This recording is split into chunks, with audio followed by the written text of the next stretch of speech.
പാലക്കാട് ഇലക്ഷൻ്റെ കലാശക്കൊട്ട് കഴിഞ്ഞു. എല്ലാവരും വിശ്രമത്തിലാണ്. ഈ കലാശക്കൊട്ട് ദിനം മറ്റൊന്നും കൂടി സംഭവിച്ചു. മുനമ്പം വിഷയത്തിൽ മുസ്ലിം ലീഗ് സഭാധ്യക്ഷന്മാരുമായിട്ട് ചർച്ച നടത്തി നമുക്കിതെല്ലാം കോംപ്രമൈസ് ചെയ്യാം എന്ന് വാഗ്ദാനം കൊടുത്തിട്ടുണ്ട്. ഈ വഖഫ് വിഷയം മുനമ്പത്തിൽ മാത്രം ഒതുക്കി തീർക്കാനുള്ള ഒരു ശ്രമമാണ് കോൺഗ്രസിൻ്റെയും ലീഗിൻ്റെയും ഭാഗത്തു നിന്ന് നടക്കുന്നത്. വഖഫ് വിഷയം ഒരിക്കലും ഒരു മുനമ്പത്തെ പ്രശ്നം മാത്രമായിട്ടുള്ള ഒരു വിഷയമല്ല. അവിടെ ഒരു മുനമ്പം മാത്രമല്ല, ഇപ്പോൾ വന്നിട്ട് ചാവക്കാടുണ്ട്, വയനാടുണ്ട്, മറ്റു പല ക്ഷേത്രങ്ങൾ പോലും ലിസ്റ്റ് ചെയ്യപ്പെട്ടിട്ടുണ്ട് എന്ന് നമ്മൾ അടുത്ത ദിവസങ്ങളിൽ സോഷ്യൽ മീഡിയയിൽ കാണുകയുണ്ടായി. ഒരിക്കലും പത്രമാധ്യമങ്ങളോ അതല്ലെങ്കിൽ ചാനൽ മാധ്യമങ്ങളോ നമ്മളെ അറിയിക്കില്ല. പക്ഷേ ഇത് ഓരോരുത്തരും സ്വയം തപ്പിയെടുത്ത് കണ്ടുപിടിക്കേണ്ടുന്ന കാര്യമാണ്. നമ്മുടെ സ്ഥലം വഖഫ് പെട്ടിട്ടുണ്ടോ ഇല്ലയോ എന്നുള്ളത്. ഇല്ലെങ്കിൽ നാളെ പെടാം, ഇന്ന് പെട്ടിട്ടില്ലെങ്കിൽ നാളെ പെടാം. അപ്പോൾ ഇത് കേവലം മുനമ്പത്തെ ഒരു പ്രശ്നമാക്കി ഒതുക്കാനും മറിച്ച് ഈ രാജ്യം മുഴുവനും നിലനിൽക്കുന്ന ഭീതി അതങ്ങനെ കിടക്കട്ടെ എന്നുള്ളതാണ് ഇന്നത്തെ ലീഗിൻ്റെ ഒരു ശ്രമത്തിൻ്റെ ഉദ്ദേശം. ഇനി വരാൻ പോകുന്ന പഞ്ചായത്ത് ഇലക്ഷൻ, മറ്റന്നാൾ നടക്കുന്ന പാലക്കാട് ഇലക്ഷൻ, ഈ ഇലക്ഷനിൽ നിന്നും തങ്ങൾക്കൊരു ക്ഷീണം സംഭവിക്കരുത്, ക്രിസ്ത്യാനികൾ വോട്ട് മറിച്ച് കുത്തരുത്. കാരണം ക്രിസ്ത്യാനികളാണല്ലോ സംഘടിതമായിട്ടുള്ളൊരു വിഭാഗമുള്ളത്. ലീഗ് കഴിഞ്ഞാൽ പിന്നെ ക്രിസ്ത്യാനികൾ സഭയുടെ കീഴിൽ, വിവിധ സഭയുടെ കീഴിൽ അവരൊരുമിച്ചാലോ, ഈ പ്രശ്നം രൂക്ഷമായാലോ, അതുകൊണ്ട് അവരെ ഒന്ന് ഒതുക്കുക. ഇപ്പം ലീഗിൻ്റെ ഈ സഭാധ്യക്ഷന്മാരെ കാണുന്ന പ്രശ്നം അല്ലെങ്കിൽ ആ രീതി കാണുമ്പോൾ വിചാരിക്കും അവിടെ ക്രിസ്ത്യാനികൾ മാത്രമുള്ളൊരു സ്ഥലമാണ് മുനമ്പം തോന്നും. അവിടുത്തെ സമരക്കാർ എല്ലാ വിഭാഗത്തിൽപ്പെട്ട സമരക്കാരുണ്ട്. അങ്ങനെയാണെങ്കിൽ ഒരു സർവ്വമത സമ്മേളനം നടത്തിയിട്ട് വേണ്ടേ ഈ പ്രശ്നം തീർക്കാൻ? അതല്ല, സഭ ഇടഞ്ഞു നിൽക്കുന്നു. ആ സഭയുടെ ഇടഞ്ഞു നിൽക്കുന്ന പ്രശ്നങ്ങളൊന്ന് സോപ്പിട്ട് സോൾവ് ചെയ്യുക ഈ ഇലക്ഷൻ കഴിയുന്നവരെ. അതല്ലെങ്കിൽ പിന്നീട് ഈ ഇലക്ഷൻ കഴിഞ്ഞിട്ട് പറയും അത് കോടതിയിൽ കിടക്കുന്ന കാര്യമല്ല, അപ്പം നമ്മൾ അതിൽ കോടതിയിൽ ഇപ്പം എന്ത് പറയാൻ പറ്റും എന്നുള്ള രീതിയിലേക്ക് മാറാം നാളെ. കാരണം കോടതിയിലാണ് മാറ്റർ കിടക്കുന്നത്. നിങ്ങൾ ഒരു കാര്യം ശ്രദ്ധിക്കണം.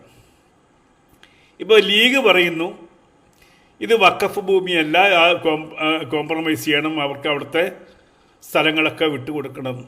അതേ സമയത്ത് സുപ്രഭാതത്തിൽ വന്ന ലേഖനം വായിച്ചല്ലോ, Waqf is always once Waqf is always Waqf എന്നുള്ള രീതിയിലാണ് വന്നത്. വഖഫിൻ്റെ ഭൂമി തൊട്ട് കളിച്ചാൽ കിട്ടും. അവിടെ SDP പറഞ്ഞിരുന്നു വേണ്ടി വന്നാൽ ഞങ്ങൾ ഇറക്കി വിടും, ബലം പ്രയോഗിച്ച് ഇറക്കി വിടും എന്നുള്ള വാർത്തയും കേൾക്കുന്നു. അപ്പം ഈ ഇസ്ലാമിക പക്ഷത്ത് തന്നെ വിവിധങ്ങളായിട്ടുള്ള അഭിപ്രായം. ലീഗ് ജനാധിപത്യം, മതേതരത്വം, അതുകൊണ്ട് ഞങ്ങൾ കോംപ്രമൈസ് ചെയ്യുന്നു.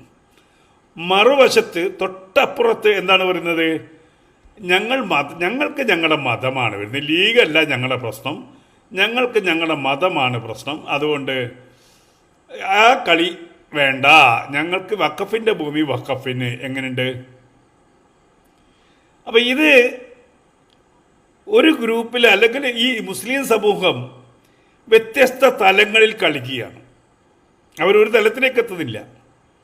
ലീഗ് ഇത് കോംപ്രമൈസ് ചെയ്തെങ്കിൽ ഇത് കോംപ്രമൈസ് ചെയ്യാനൊന്നുമില്ല, ഇത് വഖഫിൻ്റെ ഭൂമിയല്ലേ, അതിൽ പിന്നെ എന്ത് കോംപ്രമൈസ്? കോടതി തീരുമാനിക്കട്ടെ. കോടതിയിൽ കേസ് ഏതാണ്? കോടതിയിൽ തീരില്ലെന്ന് വഖഫിന് കൃത്യമായിട്ട് അറിയാം.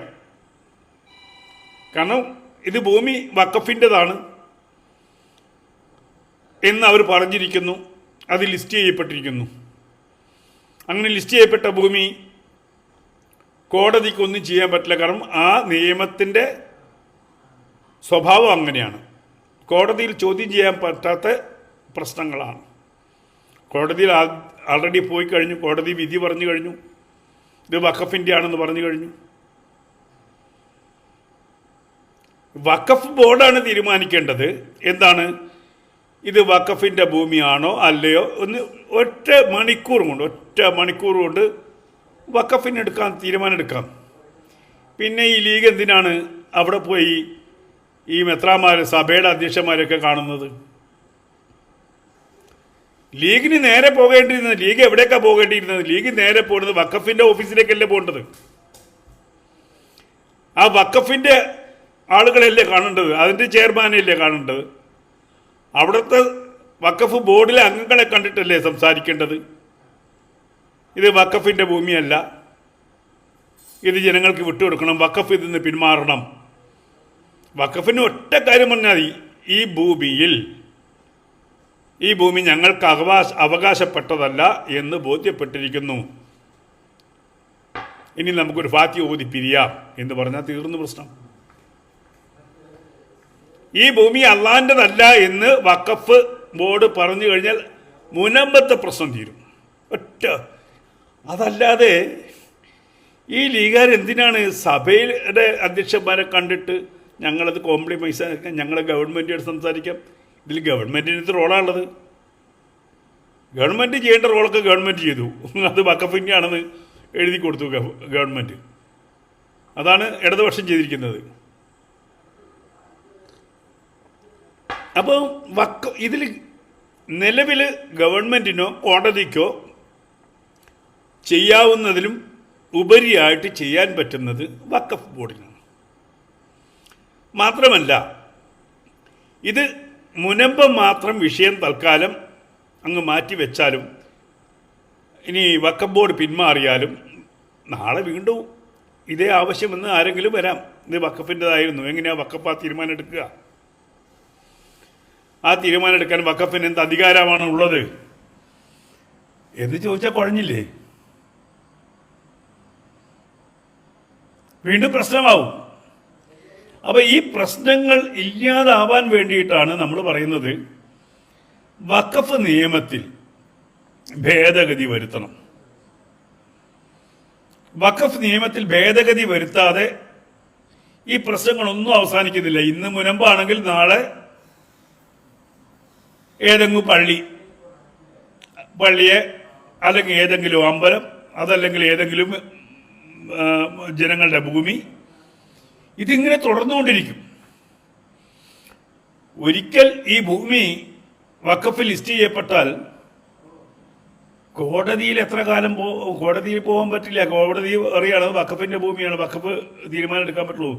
വഖഫിൻ്റെ ട്രിബ്യൂണലിൽ പോയിട്ട് അതിനൊരു തീരുമാനം ഉണ്ടാകുമ്പോഴത്തേക്കും ഇതിൻ്റെ ഉടമ മരിച്ചു പോകും. അത്രയും കാലം പിടിക്കും. ഇത് തന്നെ ഇപ്പം എത്ര കാലമായി തുടങ്ങിയിട്ട് മുനമ്പത്തെ പ്രശ്നം.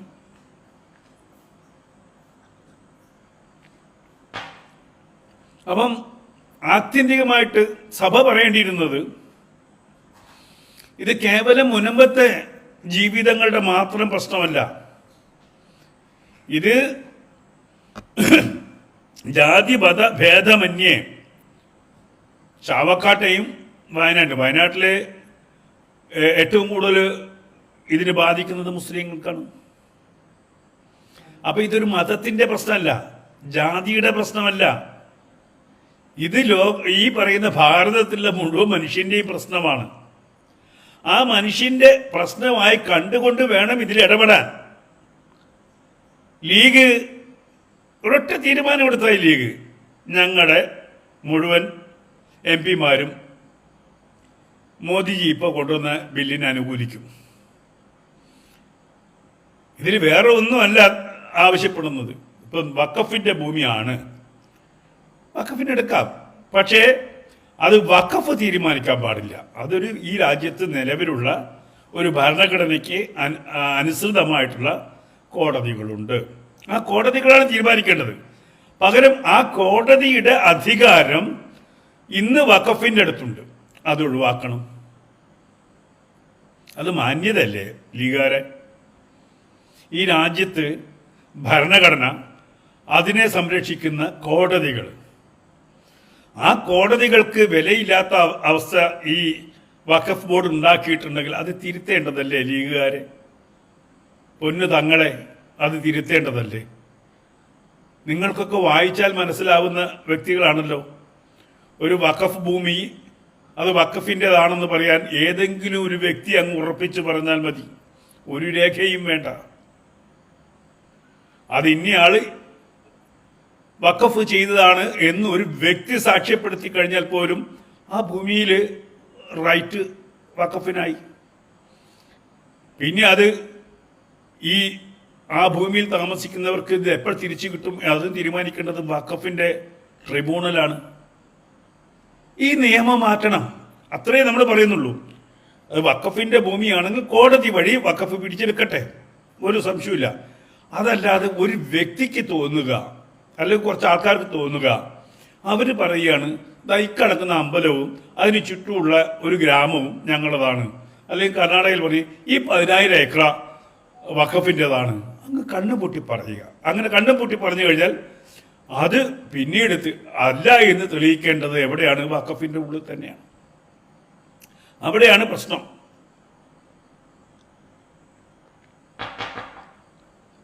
ഇത് ലീഗിന് മനസ്സിലാവാഞ്ഞിട്ടാണോ? ലീഗിന് മനസ്സിലാവാഞ്ഞിട്ടല്ല, പൊട്ടം കളിക്കുകയാണ്. പോരുന്നത് ഇങ്ങോട്ട് പോരട്ടെ, കൈക്കോട്ടിന്റെ സ്വഭാവമാണ്. മതത്തിന്റെ പേരും പറഞ്ഞ് ആ മതത്തിന്റെ ദാർഢ്യം ഉപയോഗിച്ചുകൊണ്ട് പിടിച്ചടക്കാവുന്നത് മുഴുവൻ പിടിച്ചടക്കാൻ വേണ്ടിയിട്ടാണ് ഈ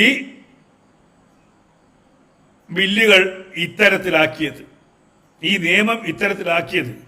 95-ലും 2013-ലും അടക്കം ഈ ബില്ലുകൾക്ക് കൊണ്ടുവന്ന മാറ്റം ഈ പറയുന്ന മുസ്ലിങ്ങൾക്ക്, മുസ്ലിം ജനവിഭാഗത്തിന്, അത് ഷിയ ആയിക്കോട്ടെ ഏത് വിഭാഗം ആയിക്കോട്ടെ, ഈ നിയമം ഉപയോഗിച്ച് ആരുടെയും ഭൂമിയിലേക്ക് ചുമ്മാ കയറി ചെല്ലാനുള്ള അവകാശം കൊടുത്തു. ആ അവകാശത്തെ മാറ്റണം, ആ അവകാശത്തെ മാറ്റണമെന്ന് ഇന്ന് ഇന്ത്യയിലെ മുഴുവൻ പൗരന്മാരും പറയുന്നുണ്ട്, എക്സെപ്റ്റ് മുസ്ലിംസ്. മുസ്ലിങ്ങൾ മാത്രമാണ് ഇതിന് എതിര് നിൽക്കുന്നത്. മുസ്ലിങ്ങൾ എതിര് നിൽക്കുന്നത് അവർക്ക് ഭൂമി പിടിച്ചെടുക്കണം. ഇതിന് ഒരു സാധാരണഗതിയിൽ ഏത് നിയമത്തിനും ഒരു സമൂഹത്തിൽ, ഇപ്പം ഞാൻ ഹിന്ദുവാണ്, വേറൊരാൾ പേഴ്സിയായിരിക്കും, ജൈനനായിരിക്കും, ബുദ്ധനായിരിക്കും, അത് ഒരു ഇസ്ലാമിക കോടതി പോലെ ഒരു ശരീഅത്ത് അവസ്ഥയിൽ വിചാരണ ചെയ്യപ്പെടുകയും തീരുമാനം എടുക്കുകയും ചെയ്യപ്പെടേണ്ട അവസ്ഥയല്ല. അവിടെയാണ് പറയുന്നത് അങ്ങനെ തേർഡ് പാർട്ടീസ് ഭരണം. ഇത് മുസ്ലിങ്ങളെ മാത്രം സംബന്ധിക്കുന്ന വിഷയമാണെങ്കിൽ, ഇതിലെ വാദിയും പ്രതിയും മുസ്ലിങ്ങളാണെങ്കിൽ മുസ്ലിങ്ങൾ തീരുമാനിക്കട്ടെ എന്ന് വെക്കാം. ഇതിൽ അങ്ങനെയല്ല. ഇപ്പൊ മുനമ്പത്ത് വാദി മുസ്ലിങ്ങളാണ്, ഇതിൽ പ്രതികളായിട്ട് വരുന്നത് ഇവിടെ ആരൊക്കെയാണ്? ഈ പറയുന്ന ക്രിസ്ത്യാനികളുണ്ട്, അരേരുണ്ട്, ഹൈന്ദവരുണ്ട്, മുസ്ലിങ്ങളുണ്ട്, വിവിധ ഗോത്രങ്ങളുണ്ട്. അപ്പൊ അവർക്ക് നീതി കിട്ടണമെങ്കിൽ അവരെ റെപ്രസെന്റ് ചെയ്യുന്ന ആരെങ്കിലും കമ്മിറ്റിയിൽ വേണ്ടേ? ആ കമ്മിറ്റിയിൽ അങ്ങനെ അവർക്ക് റെപ്രസെന്റേഷൻ വേണം എന്ന് ആണ് സെൻട്രൽ ഗവൺമെന്റ് പറഞ്ഞത്.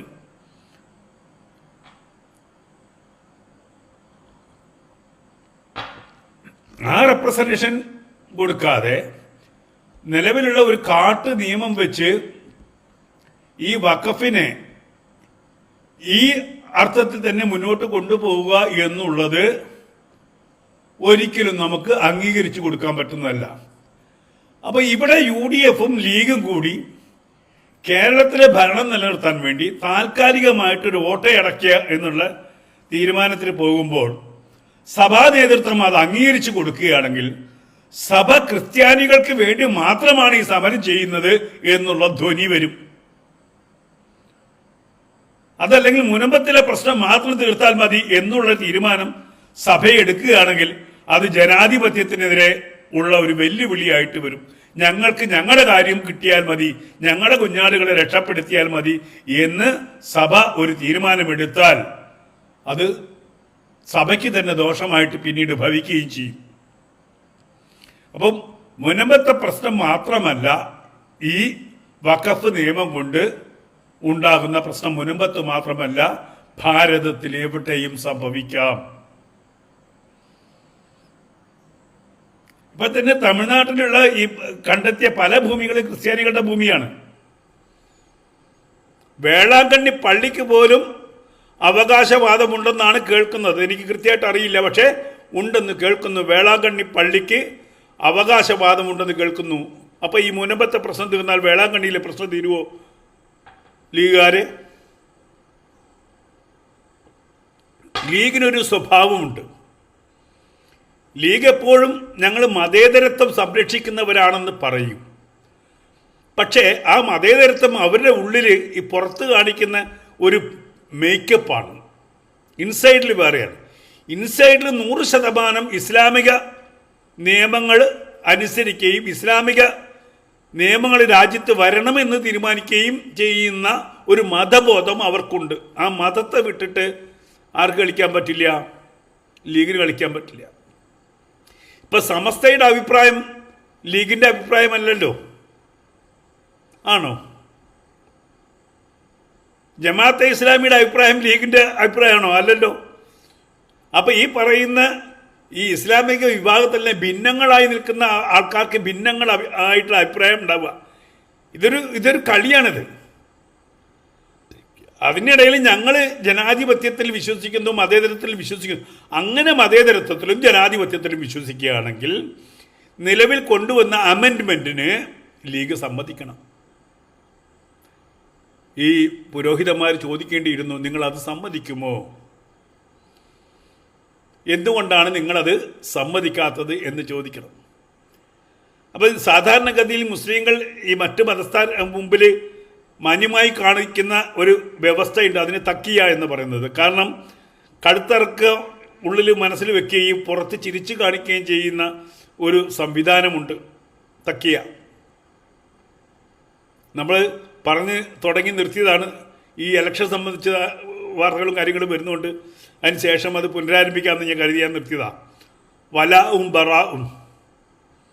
ആ വലാഉം ബറാഉം എന്നുള്ളത് സാധാരണ മുസ്ലിങ്ങൾക്കറിയില്ല. പക്ഷേ ഈ ഇസ്ലാമിക ജ്ഞാനമുള്ളവർക്ക് കൃത്യമായിട്ട് അറിയാം അവിടേക്ക് എങ്ങനെ കൊണ്ടുപോകണം ഈ ജനതയെ എന്നും അറിയാം.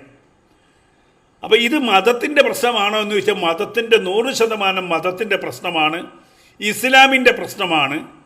ഇസ്ലാം ഭൂമി പിടിച്ചെടുക്കുന്ന ആ കാട്ടാള നിയമത്തിൻ്റെ പ്രശ്നമാണ്.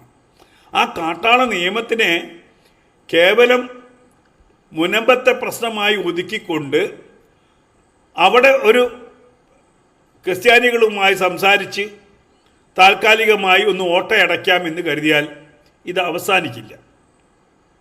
ഇത് തുടർന്നുകൊണ്ടിരിക്കും. പാർലമെൻറ്റിൽ ഈ ബില്ല് പാസ്സായേ തീരൂ. പാസ്സായിട്ടില്ലെങ്കിൽ ഇനി ഏത് സമയത്തും ഏത് കാലത്തും ഇത്തരം പ്രശ്നങ്ങൾ ഉണ്ടായിക്കൊണ്ടിരിക്കും. മതപരമായി വിഭജിച്ചു കൊണ്ടേയിരിക്കും. കാരണം ഇസ്ലാമിൻ്റെ ഒരു സ്വത്ത് സംരക്ഷിക്കുക എന്നുള്ളതിൻ്റെ പേരിൽ അള്ളാഹുവിനാണ് സ്വത്ത്. ആലോചിക്കണം, അള്ളാഹുവിൻ്റെ സ്വത്താണ് സംരക്ഷിക്കുന്നത്, ഭാരതത്തിൻ്റെ ഭൂമിയല്ല. ആ ഭൂമി ഭാരതത്തിൻ്റെതല്ല, അള്ളാഹുവിൻ്റെ ആണോ? അള്ളാഹുവിന് സമർപ്പിക്കപ്പെട്ടതാണ്. അള്ളാഹു ആണ് അതിൻ്റെ ആധാരം വാങ്ങിച്ചു വയ്ക്കുന്നത്.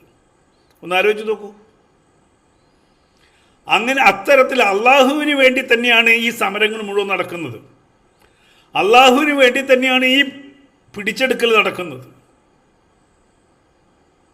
ഇപ്പോൾ ഈ ഭൂമി തന്നെ കൃത്യമായിട്ടും ഇതൊരു മുസൽമാൻ്റെ ഭൂമി ആയിരുന്നില്ല, രാജാവിൻ്റെ ഭൂമി ആയിരുന്നു എന്ന് എല്ലാ മനുഷ്യർക്കും അറിയാം. സ്വാതന്ത്ര്യം കിട്ടിക്കഴിഞ്ഞാൽ ആ ഭൂമി കൃത്യമായിട്ട് കേരള സർക്കാരിലേക്ക് പോകേണ്ടുന്ന ഭൂമിയാണ്. അതിൽ നിന്ന് മാറ്റാൻ വേണ്ടിയിട്ട് ഉണ്ടാക്കിയ ഒരു ഉഡായിപ്പായിരുന്നു മുനമ്പത്തെ വഖഫ്. അത് ആ കുടുംബം തന്നെ പറയുന്നുണ്ട്. ഇത് സർക്കാരിലേക്ക് കണ്ടുകെട്ടും എന്നുള്ളത് കൊണ്ട് അന്ന് ഒരു കുടില ബുദ്ധി ഉപയോഗിച്ചിട്ട് താൽക്കാലികമായിട്ട് ഇത് പിടിച്ചു നിർത്താൻ വേണ്ടി ഇങ്ങനെ ഒരു വ്യവസ്ഥയോടുകൂടി തന്നെ കൊടുത്തതാണെന്ന് ആ കുടുംബം പറയുന്നു. നമ്മൾ കേട്ടു, വീഡിയോ കേട്ടു.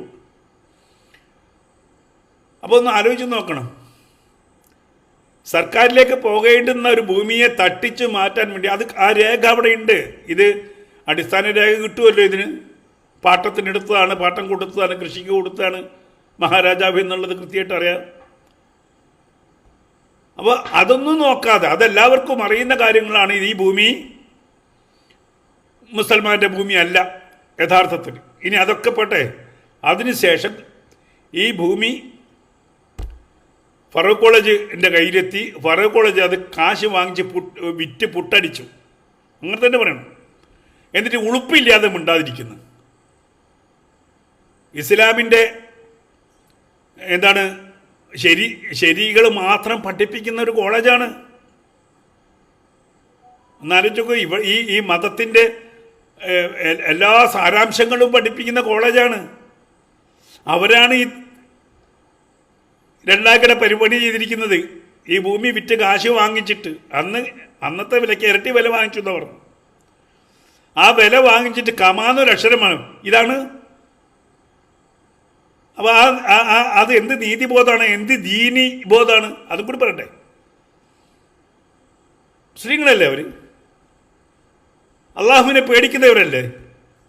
ഈ അള്ളാഹുവിനെ പേടിക്കുന്നവരെങ്ങനെയാണ് ചതിക്കുക? അള്ളാഹുവിൻ്റെ നാമത്തിൽ ചതിക്കുന്നു. അതാണ് ഏറ്റവും വലിയ രസകരമായിട്ടുള്ളത്. ഈ ചതിയൊക്കെ അള്ളാഹുവിൻ്റെ നാമത്തിലാണ്. ഒടേ തമ്പുരാനെ പോലും എന്താക്കി മാറ്റുകയാണ്? ചതിയനാക്കി മാറ്റുകയാണ്. ആരോ പറഞ്ഞു, പല ഭൂമി അങ്ങനെ ആരോ പറഞ്ഞു. ഞാൻ ഇന്നലെ ഒരു കുറിപ്പ് എഴുതിയിരുന്നു. ചാത്തു എന്നുള്ളത് ആ ചായയുടെ ദീർഘം കുറഞ്ഞ് പാത്തു എന്ന് വായിച്ചാൽ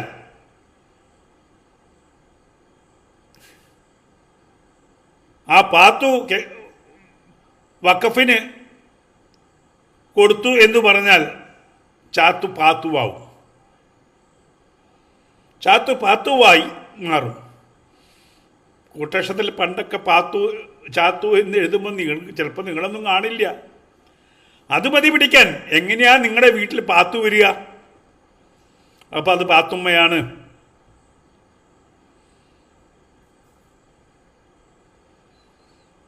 വേണമെങ്കിൽ വീട്ടുപേര് മമ്മത്താലി വീട്ടിൽ തീർന്നു. പണ്ടത്തൊക്കെ വീട്ടിലങ്ങനെയല്ലേ? മമ്മത്താലി വീട്ടിൽ, അത് മമ്മദാലി വീട്ടിലാണ്. ചാത്തു പാത്തു ആവാം. അങ്ങനെ ഒരാൾ എഴുതി കൊടുത്താലും ഈ പറയുന്ന വഖഫ് ചെയ്യപ്പെട്ട ഭൂമിയായിട്ട് മാറും. അതുകൊണ്ട് നിലവിലുള്ള ഈ കളി ലീഗുകാർ ചർച്ചയ്ക്ക് വരുമ്പം സഭ ചോദിക്കണം, നിങ്ങൾ എന്തിനാണ് ഇത്ര ബുദ്ധിമുട്ടുന്നത്? ഇതിൽ ഈ കാടൻ നിയമങ്ങൾ കുറേ ഉണ്ടല്ലോ. ആ നിയമങ്ങളൊന്ന് മാറ്റുന്നതിൽ എന്താ കുഴപ്പം? നിങ്ങൾക്ക് ഇവിടുത്തെ കോടതിയിൽ വിശ്വാസമില്ലേ? ഇന്ത്യയുടെ ഭരണഘടനയിൽ നിങ്ങൾക്ക് വിശ്വാസമുണ്ടോ എന്ന് ലീഗുകാരോട് ചോദിക്കണം. അതേ ചോദ്യം ഞാൻ ചോദിക്കുകയാണ്. തങ്ങന്മാരെ, നിങ്ങൾക്ക് ഈ ഭരണഘടനയിൽ വിശ്വാസമുണ്ടോ? നിങ്ങൾക്ക് ഇവിടുത്തെ കോടതിയിൽ വിശ്വാസമുണ്ടോ? അങ്ങനെ വിശ്വാസമുണ്ടെങ്കിൽ നിങ്ങൾക്ക് വേറൊരു കോടതി എന്തിനാണ്? അപ്പം നിങ്ങൾക്ക് ഈ ഭരണഘടനയിൽ വിശ്വാസമില്ല, നിങ്ങൾക്ക് ഇവിടുത്തെ കോടതിയിൽ വിശ്വാസമില്ല, നിങ്ങൾക്ക് നിങ്ങളുടെ കോടതിയിൽ മാത്രമേ വിശ്വാസമുള്ളൂ. ഇസ്ലാം അതാണ്. മറുവശത്ത് ഇപ്പം മുനമ്പ പ്രശ്നത്തിൽ ക്രിസ്ത്യാനികളുടെ ഭാഗമായിട്ട് സഭയുണ്ട്, ഹിന്ദുക്കളുടെ ഭാഗമായിട്ട് ഏത് സഭയാണുള്ളത്? NSSകാരുണ്ടോ? SNDPക്കാരുണ്ടോ? ഉണ്ടാവില്ലെന്നേ. അവരോട് ചോദിക്കേണ്ട കാര്യമില്ല. കാരണം അവർക്ക് വോട്ടില്ലാതെ ശിഥിലമായി കിടക്കുന്ന ഹൈന്ദവ സമൂഹമാണ്. അവന് വേണ്ടി സംസാരിക്കാൻ ഒരു സഭയില്ല. അങ്ങനൊരു സഭയുണ്ടായിരുന്നെങ്കിൽ ഈ അരമനയിൽ മാത്രമല്ലല്ലോ ഈ ചർച്ച നടക്കേണ്ടുന്നത്. അവിടെ ഹൈന്ദവരുണ്ടല്ലോ. ആ ഹൈന്ദവ പ്രതിനിധികളെ അവരെ പ്രതിനിധീകരിക്കുന്ന ഒരു നേതൃത്വം വേണ്ടേ? അവിടെയാണ് ഇവിടുത്തെ ഹിന്ദുക്കളോട് എനിക്ക് ചോദിക്കാനുള്ളത്, നിങ്ങൾക്ക് എന്തിന് ജീവിച്ചിരിക്കുന്നത്?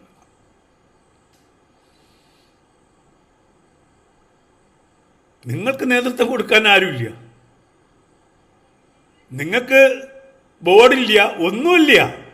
ഉള്ള ദേവസ്വം ബോർഡാണെങ്കിൽ സർക്കാരിൻ്റെ അണ്ടറിലും, അവിടെ സർക്കാർ തീരുമാനിക്കുന്ന തീരുമാനങ്ങളാണ് ദേവസ്വം ബോർഡിലുള്ളത്. അതല്ലാതെ ഹൈന്ദവൻ്റെ പ്രതിനിധി അവിടെ ഇല്ല. ഞാനിത് മതപരമായിട്ട് മാറ്റുന്നതിന് അല്ലെങ്കിൽ ഇങ്ങനെ ചിന്തിക്കുന്നതിൻ്റെ കാര്യം, ഇത് ഈ ഒരു പള്ളിക്കുള്ളിൽ നടക്കേണ്ടുന്ന ചർച്ചയല്ല മുനമ്പം, അത് പൊതു ഇടത്തിൽ സംസാരിക്കേണ്ടതാണ്. ക്രിസ്ത്യാനികൾ മാത്രം അംഗീകരിച്ച് കൊടുക്കേണ്ടുന്ന കാര്യമല്ല. അവിടെ നാനാജാതി മതസ്ഥരുണ്ട്. ആ സമരക്കാർ മാത്രം പോരാ.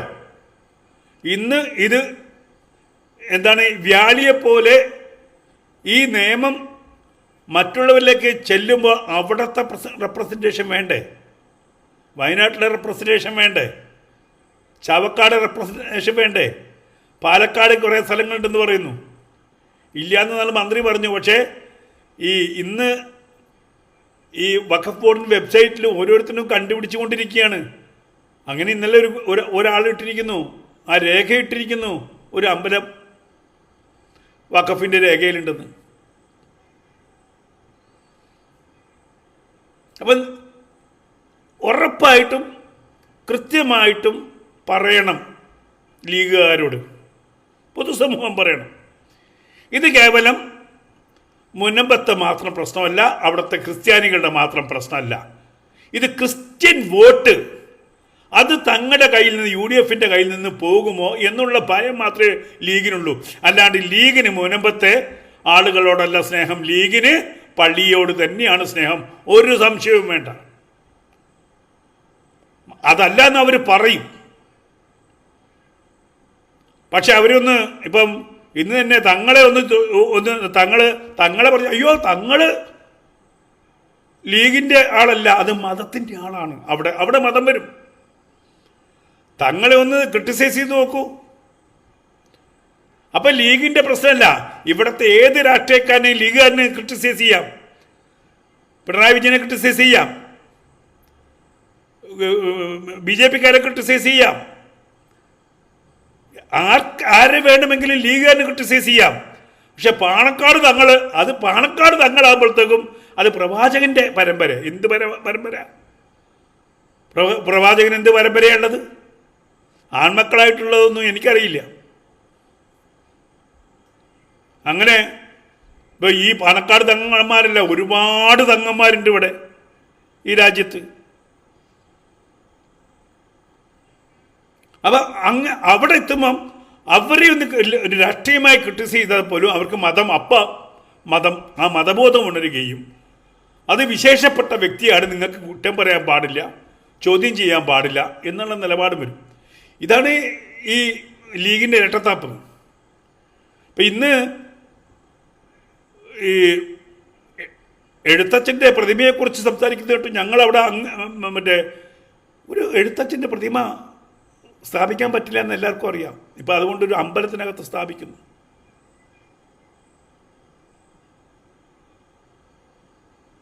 അവിടെ അവർക്ക് മതം മുഖ്യമായിട്ട് വരും. അവരുടെ ആചാരങ്ങളും അനുഷ്ഠാനങ്ങളും വരുമ്പം മതം മുഖ്യമായിട്ട് വരും. മതത്തിൻ്റെ ഭൂമി വരുമ്പം മതം മുഖ്യമായിട്ട് വരും. എന്നിട്ട് രണ്ട് തട്ട് കളിക്കും. ഒരു തട്ടിൽ ലീഗ് കളിക്കും. എന്താണ് ലീഗ്? ഞങ്ങൾ സ്വാതന്ത്ര്യം, ജനാധിപത്യം, സോഷ്യലിസം ഒക്കെ വിളിച്ചു പറയും ലീഗ്. അതേ ലീഗിൽപ്പെട്ട ആൾക്കാർ അപ്പുറത്ത് സമസ്തയുണ്ടാവും കേട്ടോ. ലീഗും സമസ്തയും രണ്ടല്ല. ഇസ്ലാം എന്ന് പറയുന്ന ഒരു വിഭാഗം വരുമ്പം, മുസ്ലിം എന്ന് പറയുന്ന ഒരു വകുപ്പിലേക്ക് വരുമ്പം ലീഗും ജമാഅത്തെ ഇസ്ലാമിയും SDPIയും സമസ്തയും സകലരും ഒന്നാണ്. മനസ്സിലാക്കണത്. മുസ്ലിം എന്ന വാക്ക് നിങ്ങൾ മുസ്ലിം അല്ലെങ്കിൽ മുസ്ലിം വഖഫ്, ആ വഖഫ് എന്ന വാക്ക് പറയുമ്പം ഈ പുറത്ത് കളിക്കുന്നതല്ല, അതിനോട് അണ്ടിയോട് അടുക്കുമ്പോഴേ മാങ്ങയുടെ പുളി അറിയുള്ളൂ. അവിടെ എത്തുമ്പം മതം വരും. ആ മതത്തിന് ക്ഷീണം ചെയ്യുന്ന ഒന്നും ചെയ്യാൻ പാടില്ല എന്നുള്ള തീരുമാനം എടുക്കും. അവിടെ ലീഗ് ഈ പറയുന്ന കളി കളിച്ചിട്ട് ഇനി ഞങ്ങൾക്കൊന്നും ചെയ്യാൻ പറ്റില്ല, ഇത് മതപരമായ കാര്യങ്ങളായതുകൊണ്ട് ഞങ്ങൾക്കതിൽ ഇടപെടാൻ പറ്റില്ല എന്ന് പറഞ്ഞ് അങ്ങോട്ട് മാറും. ഇതൊന്ന് മുറുകിക്കോട്ടെ. മുനമ്പ ഒരു പ്രശ്നമായിട്ട് അവർക്ക് തോന്നുന്നത് വരാനുള്ള ഇലക്ഷനിലെ റിസൾട്ട് ആലോചിച്ചുകൊണ്ടാണ്. അതല്ലെങ്കിൽ ഈ നില തുടരുകയാണെങ്കിൽ, ഈ പ്രശ്നം ആളിക്കത്തുകയാണെങ്കിൽ കേരളത്തിലെ ക്രിസ്ത്യാനികൾ ഒരു പക്ഷേ UDF വിട്ട് LDF വിട്ട് ഈ പറയുന്ന BJPക്ക് എങ്ങാനും വോട്ട് ചെയ്താൽ പ്രശ്നമാകും. കാരണം ആകെക്കൂടി ചെറിയ വോട്ടിൻ്റെ ഡിഫറൻസേ ഉള്ളൂ വിജയ ശതമാനത്തിൽ. അങ്ങനെ സംഭവിച്ചാലും മൂന്നാം ടൈം ചിലപ്പോൾ ആര് വരും? പിണറായി വിജയൻ തന്നെ വരും. എങ്ങനെയുണ്ട്? ആ മൂന്നാം ടൈം പിണറായി വിജയൻ വരാതിരിക്കണമെങ്കിൽ, UDF ജയിക്കണമെങ്കിൽ തൽക്കാലം എന്ത് ചെയ്യണം? മുനമ്പം പ്രശ്നം ഒന്ന് കുറച്ച് വെള്ളം ഒഴിച്ച് തൽക്കാലമായിട്ട് കെടുത്തിയിടണം. അതിന് ചില അധ്യക്ഷന്മാർ ചിലപ്പോൾ സമ്മതിക്കുകയും ചെയ്യും. കാരണം അവർക്ക് മുനമ്പത്തിൻ്റെ കാര്യങ്ങളൊന്നും അത്ര വലിയ പ്രശ്നം ഉണ്ടാവില്ല. അവർക്ക് മുനമ്പത്തിൻ്റെ കാര്യത്തിൽ വലിയ താല്പര്യമൊന്നും ഇല്ലാത്ത സഭകളുമുണ്ട്, മറ്റ് ചില ഉദ്ദേശങ്ങളുള്ള സഭകളുമുണ്ട്. ഞാനതിൻ്റെ പേരൊന്നും എടുത്ത് പറയുന്നില്ല, അവർക്കിടയിൽ ചിത്രത ഉണ്ടാക്കാനും പോകുന്നില്ല. പക്ഷേ ഇത് മാനവികതയുടെ ഭാഗത്ത് നിന്ന് ചിന്തിച്ചുകൊണ്ട് വേണം, അതല്ലാതെ സഭയുടെ കുഞ്ഞാടുകളെക്കുറിച്ച് മാത്രം ചിന്തിച്ചുകൊണ്ട് മുന്നോട്ട് പോകാൻ പാടില്ല എന്നുള്ളതാണ് എൻ്റെ അഭിപ്രായം. ആ രീതിയിൽ ഈ പ്രത്യേകിച്ചും ഈ നിയമത്തെ അങ്ങനെ തന്നെയാണ്. ആ നിയമത്തിൽ ഏറ്റവും കാടത്തമായിട്ടുള്ള നിയമം ഒന്ന്, യാതൊരുവിധ രേഖയുമില്ലാതെ ഒരു ഭൂമിയിലെ വഖഫിന് അവകാശമുന്നയിക്കാം. അത് ഒരു വ്യക്തി പറഞ്ഞതായിട്ടോ അതല്ലെങ്കിൽ ഈ പറയുന്ന വഖഫ് ബോർഡിന് സ്വയം അങ്ങോട്ട് തോന്നിയാലോ ആ വഖഫ് ഭൂമി അവർക്ക് ലിസ്റ്റ് ചെയ്യാം. പിന്നെ വരുന്ന അതിൻ്റെ ന്യായാന്യായങ്ങൾ നിശ്ചയിക്കേണ്ടുന്നത് വഖഫിൻ്റെ ട്രൈബ്യൂണലാണ്. ഈ നിയമം മാറ്റണം. ഇത് കോടതികൾക്ക് അധികാരം കൊടുക്കണം. അതേപോലെ വ്യക്തമല്ലാത്ത ആർഗ്യുമെൻറ്റ്സ് ഏറ്റെടുക്കാൻ പാടില്ല. ആരെങ്കിലും പറഞ്ഞു, അതല്ലെങ്കിൽ ഞാനിങ്ങനെ കേട്ടിട്ടുണ്ട്, 1826 അവിടെ ഒരു മൊയ്തീൻ കാക്ക ഉണ്ടായിരുന്നു, ആ മൊയ്തീൻ കാക്കേൻ്റെതായിരുന്നു ഈ ഭൂമി, അതുകൊണ്ട് ഇത് ആ മൊയ്തീൻ കാക്ക വഖഫ് ചെയ്താണെന്ന് പറഞ്ഞാൽ അതിൻ്റെ മുകളിൽ കയറി പിടിച്ച് തൂങ്ങാൻ പറ്റൂല. അതല്ല 2013 ശേഷം വഖഫ് ചെയ്ത ഭൂമിയാണെന്ന് പറയുന്ന തെളിവുണ്ടാവുമല്ലോ. ഇതങ്ങനെയല്ല, കാലാതീതമായിട്ട് കാലത്തിൻ്റെ പരിഗണന ഇല്ലാതെ ഏത് ഭൂമിയും വഖഫിന് അവകാശപ്പെടാം. പാർലമെൻറ്റ് അവകാശപ്പെടാം, സുപ്രീം കോടതിയെ അവകാശപ്പെടാം, ആ ഭൂമി ഞങ്ങളതാണെന്ന് അവകാശപ്പെടാം. അതിന് അവസാനം തീരുമാനം എടുക്കേണ്ട ആരാണ്? വഖഫ് ട്രിബ്യൂണലാണ്. അതുകൊണ്ട് ഈ നിയമം മാറിയൂ. ഈ നിയമം മാറ്റാൻ കഴിഞ്ഞിട്ടില്ലെങ്കിൽ വലിയ ക്ലാഷുകൾ ഉണ്ടാവും, ഒരു സംശയവും വേണ്ട. പൊതുജനം സംഘടിക്കും. കർണാടകയിൽ തുടങ്ങിയിട്ടുണ്ട്, തമിഴ്നാട്ടിൽ അത് ഏറ്റെടുക്കും. മുനമ്പം പോലെ അടുത്തത് എവിടെയൊക്കെ ഭൂമിക്ക് വേണ്ടി വഖഫ് വട്ടമിടുന്നോ അവസാനം ഇത് കണ്ട് മനുഷ്യർ ഈ സമൂഹത്തെ തന്നെ വെറുക്കും, ഈ വിഭാഗത്തെ വെറുക്കും. അല്ലെങ്കിൽ തന്നെ മറ്റുള്ളവരുടെ വിശ്വാസങ്ങൾക്കിടയിലേക്ക് കോളാമ്പി വെച്ച് ഞങ്ങളത് മാത്രമാണ് ശരി, ഞങ്ങളത് ഒറ്റൊന്നേ ഉള്ളൂ എന്ന് പറയുന്ന ആ വിഭാഗം, ആ ശബ്ദം കൊണ്ട് തന്നെ ഇതര വിഭാഗങ്ങൾ പണ്ടവർക്ക് അറിയില്ലായിരുന്നു ഈ വിളിച്ചു പറയുന്നതിൻ്റെ അർത്ഥം എന്താണെന്ന്. ഇന്ന് അവർക്കറിയാം. ഇന്ന് ഹിന്ദുവിനറിയാം, ക്രിസ്ത്യാനിക്കറിയാം. അള്ളാഹു അല്ലാതെ വേറൊരു ഈശ്വരൻ ഇല്ല എന്നാണ് 5 നേരവും മൈക്ക് കെട്ടി വിളിച്ച് പറയുന്നത്. കൃഷ്ണനില്ല, ക്രിസ്തുവില്ല, അയ്യപ്പനില്ല, ആരുമില്ല. ഒരൊറ്റ ദൈവമേ ഉള്ളൂ, അത് ഞങ്ങളുടെ ദൈവമാണെന്നാണ് പറയുന്നത്. മറ്റുള്ള വിഭാഗങ്ങളുടെ വിശ്വാസത്തിൻ്റെ മുകളിലുള്ള കടന്നുകയറ്റം തന്നെയാണത്. നാളെ ഇതേ അവകാശം ക്രിസ്ത്യാനികൾ ഉപയോഗിക്കട്ടെ. മൈക്ക് കെട്ടിയിട്ട് എല്ലാ ജംഗ്ഷനിലും, അവർക്കും പള്ളിയുണ്ടല്ലോ, ഏകദൈവം യഹോവ മാത്രമാകുന്നു, വരുവിൻ കൂടിച്ചേരുവിൻ. അതേപോലെ ഹൈന്ദവനും പറയുന്നു, ബ്രഹ്മാവ് മാത്രമാണ് ഈശ്വരൻ, വരുവിൻ, ക്ഷേത്രങ്ങളിലേക്ക് വരുവിൻ, പ്രാർത്ഥന നടത്തുവിൻ, ഓം നമശിവായ, ഓം നമശിവായ. ഒരുപാട് പേരുണ്ട്. ഇതൊന്ന് വിളിച്ചു പറഞ്ഞാൽ അംഗീകരിച്ചു കൊടുക്കുമോ?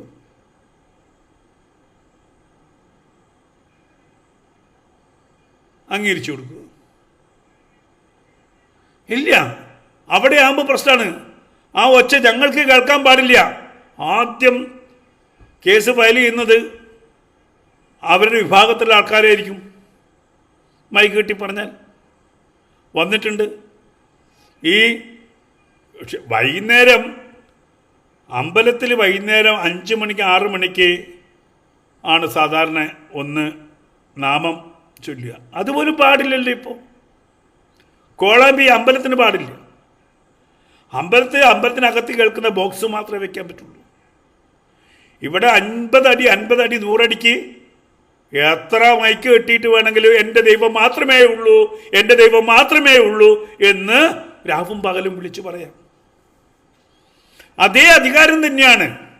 ഞങ്ങളുടെ നിയമമാണ് ഞങ്ങൾക്ക് വലുത്. അതേ നിയമം തന്നെയാണ് ഏത് നിയമം? വഖഫ് നിയമം. ഞങ്ങളുടെ ഭൂമിയാണെന്ന് ഞങ്ങൾ പറഞ്ഞാൽ ഞങ്ങളത് തീരുമാനിക്കും എന്നുള്ള നിയമമാണ് വഖഫ് നിയമം. അല്ലാതെ പറയട്ടെ, ഇത്രയും ദിവസം നമ്മളുടെ ഇത്രയും ദിവസമായിട്ടും ഈ മനോരമ, മാതൃഭൂമി, സകല 18, 24 ഒക്കെ ഇത് ചർച്ച ചെയ്തല്ലോ. പക്ഷേ ഈ നിയമം ഇന്ന് വരെ ചർച്ച ചെയ്യുന്നത് നിങ്ങൾ കേട്ടിട്ടുണ്ടോ? ഇതിൽ ആർട്ടിക്കിൾ 40 എന്താണ്, 80 എന്താണ് എന്ന് പറഞ്ഞുകൊണ്ട് ഒരു ചർച്ച നിങ്ങൾ ഇത്രയും നാളായിട്ട് കേട്ടിട്ടുണ്ടോ? കേൾക്കില്ല. മാതൃഭൂമിയിലെ ആളൊക്കെ അത് ശരിയാണോ, അത് ആ ഭൂമി ഈ ഭൂമിയാണ്, അത് ഇന്നയാൾ കൊടുത്തതാണ്, അത് ശരിയാണോ, ഇത് ശരിയാണോ, താങ്കൾ എന്തു പറയുന്നു? ഇതല്ലാതെ ആ ബില്ലെടുത്ത് ഇങ്ങനെ വായിച്ചിട്ട് മാതൃഭൂമിയിലെ കറസ്പോണ്ടൻ്റോ അതല്ലെങ്കിൽ ഏഷ്യാനെറ്റിലെ കറസ്പോണ്ടൻ്റോ അയ്യോ ഈ നിയമം തോന്നിവാസല്ലേ എന്ന് പറഞ്ഞിട്ടുണ്ടോ? ഈ നിയമത്തിൽ കോടതിക്ക് ഇടപെടാൻ പറ്റില്ലല്ലോ, അപ്പോൾ പിന്നെ ഇതെങ്ങനെ നിയമം, ഭരണഘടനയുടെ മുകളിലാണല്ലോ ഈ നിയമം എന്ന് ഇന്ന് വരെ ഈ മാമാ പത്രങ്ങൾ, മാപ്രകൾ ചർച്ച ചെയ്യുന്നത് നിങ്ങൾ കേട്ടിട്ടുണ്ടോ? കേൾക്കില്ല. അവർക്കെങ്ങനെ പുറത്ത് നിന്നിട്ട് ഇത് വലിയ കുഴപ്പമൊന്നുമില്ല, അവർ ഇടയ്ക്ക് വന്നിട്ട് ഈ മുനമ്പത്ത് വന്നിട്ട് കുറച്ച് ആൾക്കാരുടെ അവശരായ ആൾക്കാരുടെ ഫോട്ടോ കാണിക്കും. കണ്ടോ, സ്വന്തമായിട്ട് വീട് പോലുമില്ല, രോഗിയാണ്, ഇവർക്ക് കിടന്നു. പക്ഷേ ആ വിഷമം ഉണ്ടാക്കിയ നിയമത്തിൻ്റെ ഉള്ളുകള്ളികൾ ഇന്ന് വരെ ഒരു ചാനലും എക്സെപ്റ്റ് ജനം ടി വി ചർച്ച ചെയ്തിട്ടുണ്ട്, സോഷ്യൽ മീഡിയാസ് ചർച്ച ചെയ്തിട്ടുണ്ട്. മനോരമയോ മാതൃഭൂമിയോ ആ സാധാരണഗതിയിൽ അങ്ങനെയല്ലേ. ഇപ്പം ഒരിക്കലും ഇപ്പം സി എ നിയമം വന്നപ്പോൾ ഈ മുസ്ലിങ്ങൾ ബഹളുണ്ടാക്കിയപ്പോൾ ഈ സി എ നിയമം എന്താണെന്ന് ഒരിക്കൽ പോലും ഇവിടുത്തെ മാപ്രകൾ അവരുടെ ചാനലിൽ ഇരുന്ന് വായിച്ചിട്ടില്ല, ഒന്നുറക്ക വായിച്ചിട്ടില്ല.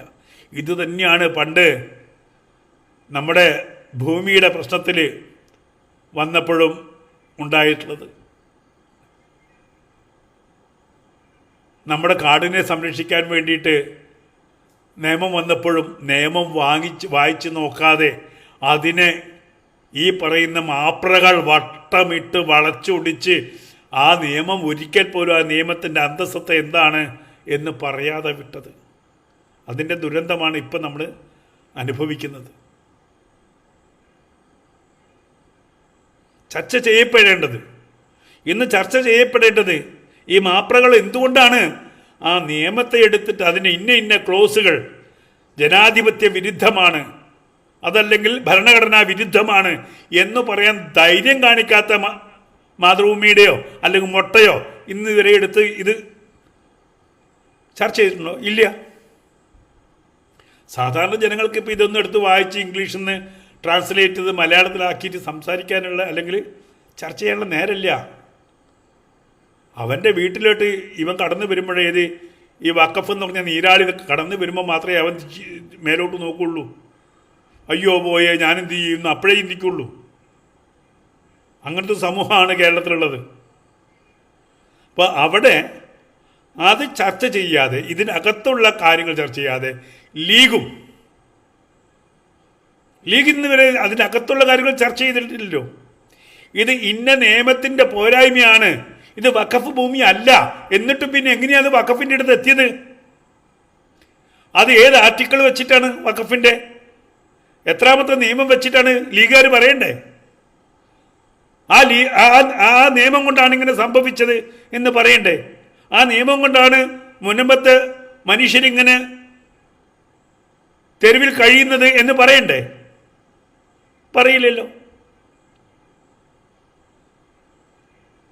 ആ നിയമം ഒരു കുഞ്ഞു പോലും, ഭാരതത്തിലൊരു കുട്ടി പോലും അറിയാതെ അതിസൂക്ഷ്മമായിട്ട് സൂത്രത്തിൽ ഉണ്ടാക്കിയ കുറേ നിയമങ്ങൾ അങ്ങ് തുടക്കം കുറിച്ചത് ചാച്ചാ നെഹ്റുവിൽ നിന്നും തുടങ്ങിയിട്ട് മൻമോഹൻ സിംഗ് വരെ ആ ചതിയിലെ കൂട്ടുനിന്നു, കമ്മ്യൂണിസ്റ്റുകാരും കൂട്ടുനിന്നു. അന്ന് ഇതിനെക്കുറിച്ച് കൃത്യമായിട്ട് BJPയും പഠിച്ചിട്ടുണ്ടായിരുന്നില്ല. അങ്ങനെയും ഒരു വിവക്ഷയുണ്ട്. അന്ന് ഇതെങ്ങനെ പാസ്സായി? പക്ഷേ ഇപ്പോഴാണ് ഇതൊക്കെ വായിക്കുന്നത്. ഇപ്പം നമ്മുടെ പല MP-മാരും ബില്ല് വരുമ്പം അത് കോൺഗ്രസിനും പറ്റിയിട്ടുണ്ടടി. എങ്ങനെയാണ് പല ബില്ലുകളും BJP സൂത്രത്തിൽ പാസ്സാക്കിയെടുത്തത്? മണ്ടന്മാർ പലപ്പോഴും വായിക്കാറില്ല, ബില്ലുകളൊന്നും കൃത്യമായിട്ട് പഠിക്കാറുമില്ല. അത് എല്ലാ പക്ഷത്തും വരും. ഇവിടെ ആ ബില്ലിലുള്ള പോരായ്മകൾ എന്താണ്? ആ പോരായ്മകളൊന്ന് തിരുത്തണം. എന്താണ് ലീഗിനോ അല്ലെങ്കിൽ സമസ്തയ്ക്കോ അല്ലെങ്കിൽ ഇസ്ലാം മതത്തിനോ അതുകൊണ്ട് സംഭവിക്കുക? ഭരണഘടനയ്ക്ക് താഴെ നിന്ന് കോടതിയുണ്ടല്ലോ, ആ ബഹുമാനപ്പെട്ട കോടതിക്ക് തീരുമാന അവകാശമുണ്ടല്ലോ. അത് നമ്മൾ എന്തിനാണ് ഏറ്റെടുക്കുന്നത്? ആ നിയമം നമുക്ക് വേണ്ട, ആ ക്ലോസ് നമുക്ക് വേണ്ട. നമ്മൾ ജനാധിപത്യത്തിൽ വിശ്വസിക്കുന്നവരല്ലേ, നമ്മൾ ലീഗുകാരല്ലേ. ആ ലീഗുകാർ ഇങ്ങനെയൊക്കെ ചെയ്യാൻ പാടുണ്ടോ എന്നൊന്ന് ചിന്തിച്ചാൽ പ്രശ്നം തീർന്നു. അത് ചിന്തിക്കാൻ കുറച്ച് പ്രയാസമല്ലേ? ഞങ്ങൾക്ക് വോട്ട് കുറയുമ്പോൾ ഞങ്ങൾ ചിന്തിക്കും. ഞങ്ങൾക്ക് വോട്ട് കുറയുമെന്ന് തോന്നിയാൽ ഞങ്ങൾ ചിന്തിക്കും. അത് പ്രത്യേകിച്ച് സഭകളൊക്കെ ആകുമ്പോൾ സംഘടിത സ്വഭാവമുണ്ട്. അവർ വിചാരിച്ചാൽ ഞായറാഴ്ച പള്ളികളിൽ ഇടയലേഖനം വരും എന്നുള്ളതൊക്കെ ലീഗിനറിയാം. പക്ഷെ അമ്പലത്തിൽ ഒരു ലേഖനവും വരില്ല. അതുകൊണ്ട് ആ വിഭാഗത്തെ ചിന്തിക്കണ്ട. താടിയുള്ള അപ്പനെ പേടിയുള്ളൂ എന്ന് പറഞ്ഞില്ലേ, അതുകൊണ്ട് ആ പേടിയുണ്ട് അവർക്ക്, അത്രയെങ്കിലും പേടിയുള്ളൂ. പക്ഷെ ആ പേടി ഇവരെ തിരുത്താൻ സഭ ഉപയോഗിക്കണമെന്നാണ് എൻ്റെ ഒരു അപേക്ഷ. കേവലം നിങ്ങൾ ഈ മുന്നമ്പത്തെ പ്രശ്നം സോൾവ് ചെയ്യാൻ വേണ്ടി മാത്രം വരണ്ട. നിങ്ങൾ ഈ പാർലമെൻറ്റിൽ ബില്ല് വരുമ്പോൾ ലീഗിൻ്റെ MP-മാരൊക്കെ ആ മാറ്റത്തിന് അനുകൂലിക്കൂ. ആ മാറ്റത്തിൽ എന്തെങ്കിലും പ്രശ്നമുണ്ടെങ്കിൽ അത് ചർച്ച ചെയ്യൂ. ചർച്ച ചെയ്തിട്ട് ഇത് കോടതിയിൽ ഇടപെടാവുന്ന നിയമമായിട്ട് മാറ്റണം. അത് ഭരണഘടനയുടെ റൂളാണ്. ഭരണഘടനാപരമായിട്ട് എല്ലാ വ്യക്തിക്കുമുള്ളൊരു അവകാശമാണ്.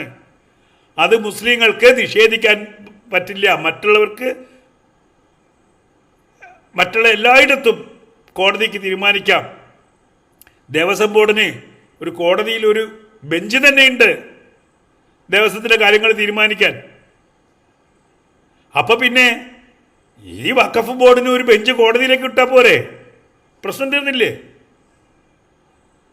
കോടതിയിൽ വാദിക്കട്ടെ, ഈ രേഖകൾ കാണിക്കട്ടെ, തീരുമാനം എടുക്കട്ടെ എന്ന് വയ്ക്കാൻ അങ്ങനെ മാത്രമേ നമ്മൾ പറയുന്നുള്ളൂ.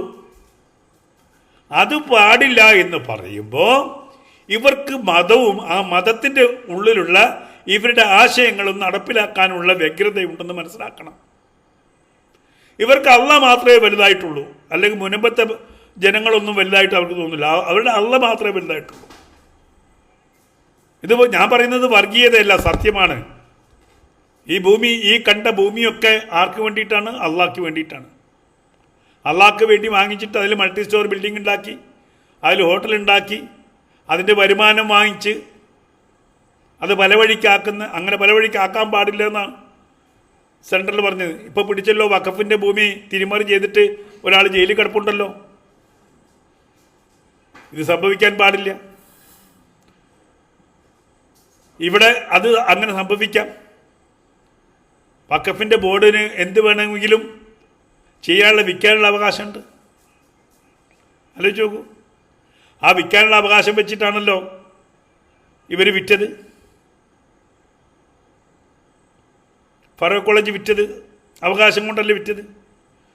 ആ വിറ്റ് പൈസ മേടിച്ചതിന് ചോദ്യം ചെയ്യാൻ ആരുമില്ല, മാപ്പ് പറയാൻ ആരുമില്ല. പകരം ഇവിടെ നിന്ന് മാറ്റിയിട്ട് അവരെല്ലാം കാസർഗോഡ് കൊണ്ടായിട്ടാൽ എന്താ എന്നാണ് ചിന്തിച്ചത്. എങ്ങനെയുണ്ട്? മുനമ്പം നല്ല കണ്ണായ ഭൂമിയാണ്, നമുക്കവിടെ കിട്ടിയാൽ കടലും കൂടി അടുത്തുള്ളതുകൊണ്ട് മറ്റു പല പരിപാടികൾക്കും നമുക്ക് പറ്റും എന്ന് ചിന്തിക്കുന്ന തീവ്രവാദി ഗ്രൂപ്പുള്ള സ്ഥലമാണ് കേരളം. ഒരു സംശയവും വേണ്ട.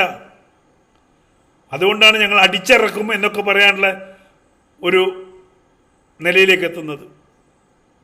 എന്തായാലും ലീഗിൻ്റെ ഈ ഓട്ടയടക്കൽ സഭ വീണു പോകരുതെന്നുള്ള ഒരു അഭ്യർത്ഥനയാണുള്ളത്.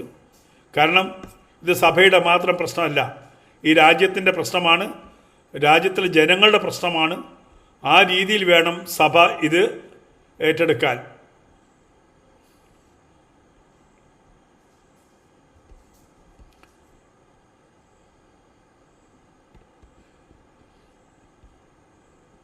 ഇതിൽ ജാതിയും മതമൊന്നുമില്ല. കാരണം ഇത് ഡെമോക്രസിൻ്റെ വാളാണ്. വാള് എന്ന് പറഞ്ഞു കഴിഞ്ഞാൽ ഇസ്ലാമിക നിയമത്തിന് എല്ലാത്തിനും അങ്ങനെയാണ്. രണ്ട് വാളുണ്ട്, വാളിന് രണ്ട് തലയുണ്ടാവും. രണ്ട് തലയാണ്. ഒന്ന് മുന്നിൽ വെട്ടാനും തിരിച്ച് ഒന്ന് ഭയപ്പെടുത്താനും. ഇരുതലുള്ള മൂർച്ചയാണ്. അതിന് ഒരു തലയ്ക്ക് എപ്പോഴും മതത്തിൻ്റെ സംരക്ഷണം ഉണ്ടാവും, മറ്റേ തലയ്ക്ക് മതത്തിൻ്റെ ഭ്രാന്തമായ ഒരവസ്ഥയുണ്ടാവും. രണ്ട് തലയുണ്ട്, ഇരുതല മൂരിയാണത്.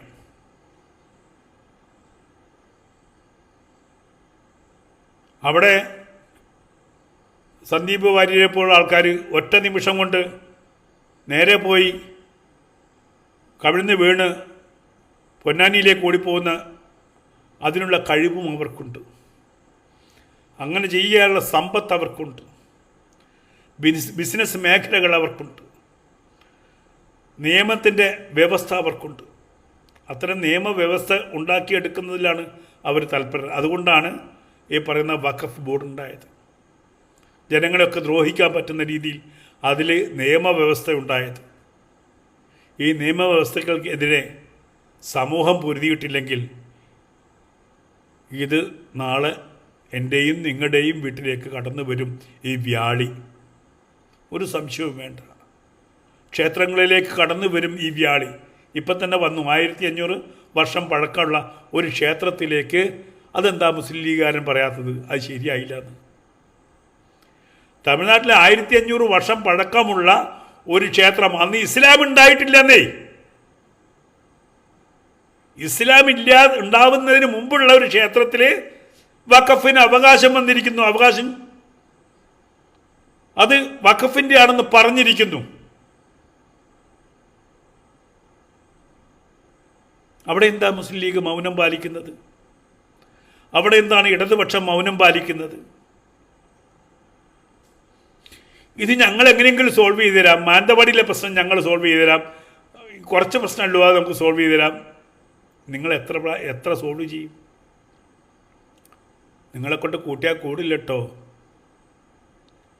കമ്മ്യൂണിസ്റ്റുകാരനെ കൊണ്ട് കൂട്ടിയാൽ കൂടില്ല, കോൺഗ്രസ്സുകാരനെ കൊണ്ട് കൂട്ടിയാൽ കൂടില്ല. കാരണം നിങ്ങൾ രണ്ടുപേരും കൂടി ചെയ്തു വെച്ച ഏറ്റവും വിപത്ത്, ആ നിയമവ്യവസ്ഥ, ആ ബോർഡ്, നിങ്ങൾ പാല് കൊടുത്ത് നിങ്ങൾക്ക് തന്നെ കൊത്ത് കിട്ടുന്ന സർപ്പമാണ് അതിനകത്തുള്ളത്. നിങ്ങൾ വിരിയിച്ചെടുത്ത സർപ്പക്കുഞ്ഞുങ്ങളാണ് വഖഫ് ബോർഡിനകത്തുള്ളത്. അതുകൊണ്ട് കമ്മ്യൂണിസ്റ്റുകാർക്ക് തീർക്കാൻ പറ്റില്ല, കോൺഗ്രസ്സുകാർക്ക് തീർക്കാൻ പറ്റില്ല. ഇത് ജനങ്ങൾ മുന്നോട്ട് വരും, പ്രശ്നമുണ്ടാവും, അത് മതപരമായ ഭിന്നിപ്പുണ്ടാക്കും. ആ ഭിന്നിപ്പ് ഉണ്ടാവാതെ നോക്കേണ്ടത് ആ സമൂഹം തന്നെയാണ്, മറ്റു സമുദായങ്ങളോ മറ്റ് വിഭാഗങ്ങളോ അല്ല. ഈ ഏത് നിയമത്തിൻ്റെ പേരിലാണ് തങ്ങളുടേത് മാത്രമെന്ന് പറഞ്ഞ് തങ്ങൾക്ക് മാത്രമെന്ന് പറഞ്ഞ് പിടിച്ചെടുക്കുന്നത് ഏത് വിഭാഗമാണോ ആ വിഭാഗം തിരുത്തിയാൽ നിങ്ങൾക്ക് നല്ലത്. നിങ്ങൾക്ക് നിങ്ങളുടെ നിയമങ്ങൾ മറ്റുള്ളവരുടെ പേരിൽ നടപ്പാക്കുക എന്നുള്ളത് ആ ദാർഢ്യം തന്നെയാണ് എപ്പോഴും നിങ്ങളുടെ പുറകോട്ട് വലിക്കുന്നത്. നിങ്ങളുടെ മതത്തിന് വേണ്ടി മറ്റുള്ളവരെ കൈവെട്ടുക എന്നുള്ള ദാർഢ്യം തന്നെയാണ് നിങ്ങളുടെ സമൂഹത്തിൽ നിന്നും ഒറ്റപ്പെടുത്തുന്നത്, ജനാധിപത്യത്തിൽ നിന്നും ഒറ്റപ്പെടുന്നത്. അതുകൊണ്ടാണ് 1400 വർഷം മുമ്പുള്ള കാടൻ നിയമങ്ങൾ ഇന്നും നടപ്പിലാക്കണമെന്ന് പറയുന്നത് തന്നെയാണ് നിങ്ങളെ സമൂഹത്തിൽ നിന്ന് ഒറ്റപ്പെടുത്തുന്നത്. ഇന്നും ഇറാനിൽ ഒരു മുടിയുടെ അംശം പുറത്ത് കണ്ടാൽ തല്ലുന്ന മുത്തവ്വമാരുള്ളപ്പോൾ അതിനെതിരെയായിട്ടാണ് അവിടെ പെൺകുട്ടികൾ വസ്ത്രം വലിച്ചു കീറി നഗ്നരായി പുറത്തേക്ക് ഇറങ്ങുന്നത്. ഈ കാടൻ നിയമങ്ങൾക്കെതിരെ എപ്പോഴും തിരിച്ചടികൾ ഉണ്ടായിക്കൊണ്ടിരിക്കും. സൗദി അറേബ്യയിൽ മാറ്റങ്ങൾ ഉണ്ടാവുന്നുണ്ട്, മിഡിൽ ഈസ്റ്റിൽ മാറ്റങ്ങൾ ഉണ്ടാവുന്നുണ്ട്, ഇന്ത്യയിൽ മാറ്റങ്ങളല്ല.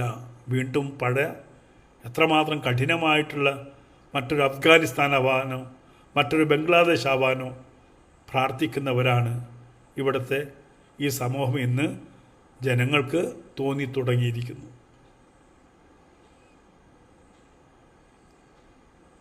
ഒരു കാലത്തും ഉണ്ടാവാത്ത രീതിയിൽ വസ്ത്രധാരണത്തിൻ്റെ പേരിൽ, ഭക്ഷണത്തിൻ്റെ പേരിൽ ഇന്നലെ ഒരു പള്ളിയിൽ കയറി ഞങ്ങൾക്കിവിടെ ഒരു ക്രിസ്ത്യൻ പള്ളിയിൽ കയറിയിട്ട് ഞങ്ങൾക്കിവിടെ നിസ്കരിക്കണം എന്ന് പറഞ്ഞ് ബഹളമുണ്ടാക്കുന്ന രീതിയിലേക്ക് നിങ്ങളുടെ കുട്ടികൾ എത്തിയിട്ടുണ്ടെങ്കിൽ അതിനാണ് ഞങ്ങൾ പറയുന്നത് ഭീകരവാദം എന്ന്. അതിന് ഒരു ക്രിസ്ത്യൻ പള്ളിയിൽ കയറിയിട്ട് ഞങ്ങൾക്ക് നിസ്കരിക്കണം, അതിന് സമ്മതിക്കാത്തതിന് അവിടെ കുമ്പസാരക്കൂട്ടിലുണ്ടായിരുന്ന വിശുദ്ധ വസ്ത്രമെടുത്ത് കക്കൂസിൽ കൊണ്ടുപോയി ഇട്ടു എന്ന് കേൾക്കുമ്പോൾ എവിടെ എത്തി എന്ന് നമുക്ക് തിരിച്ചറിയാം. ഇത് തന്നെ ഈരാറ്റുപേട്ടയിൽ നടന്നു.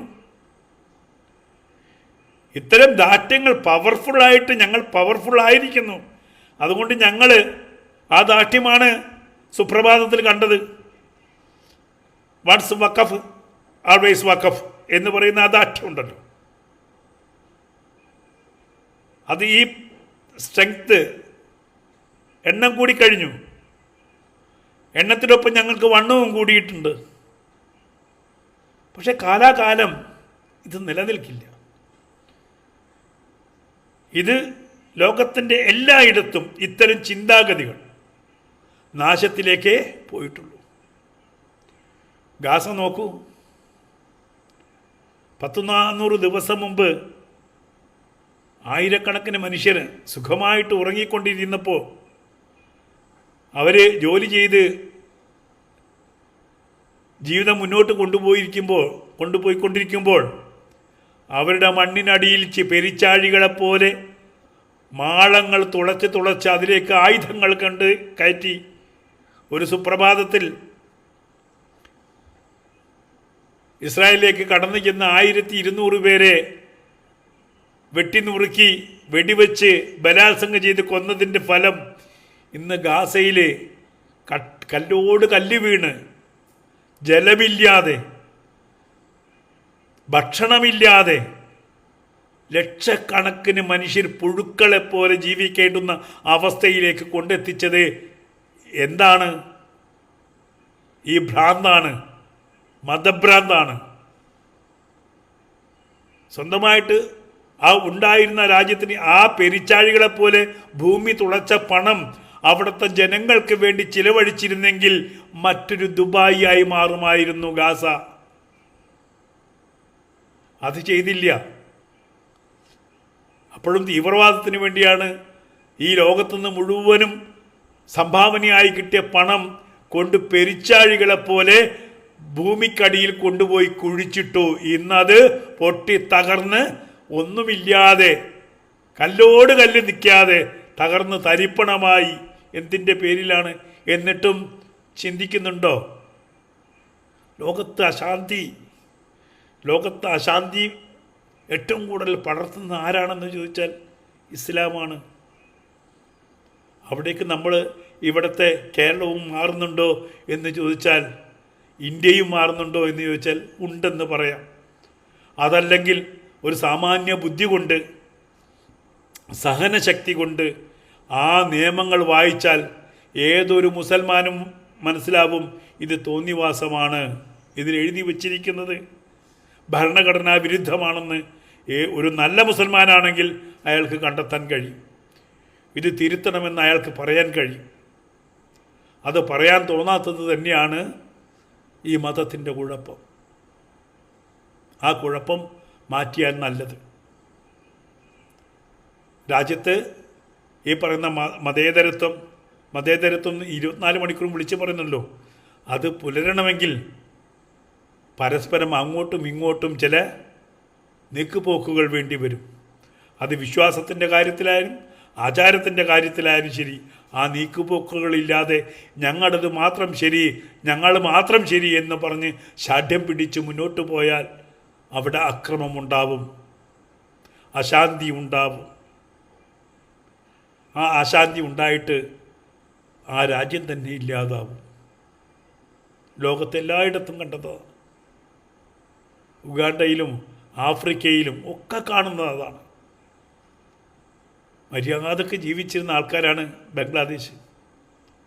ഉണ്ടുറങ്ങി കഴിഞ്ഞവരാണ്. ഇന്ന് ബംഗ്ലാദേശിലെ അവസ്ഥ എന്താണ്? അഫ്ഗാനിസ്ഥാനിലെ അവസ്ഥ എന്താണ്? മതം അത് നിൽക്കേണ്ടടുത്ത് നിന്നില്ലെങ്കിൽ, അത് ഭ്രാന്തായി കഴിഞ്ഞാൽ ആ രാജ്യം ഇല്ലാതെയായി പോകും. സൗദിക്കത് മനസ്സിലായിരിക്കുന്നു. തീവ്ര നിലപാടുകളിൽ നിന്ന് സൗദി മാറിക്കൊണ്ടിരിക്കുന്നു. ലോകം ചലിക്കുമ്പോൾ ലോകത്തിനൊത്ത് ചലിക്കണമെന്ന് അവർ പഠിച്ചിരിക്കുന്നു.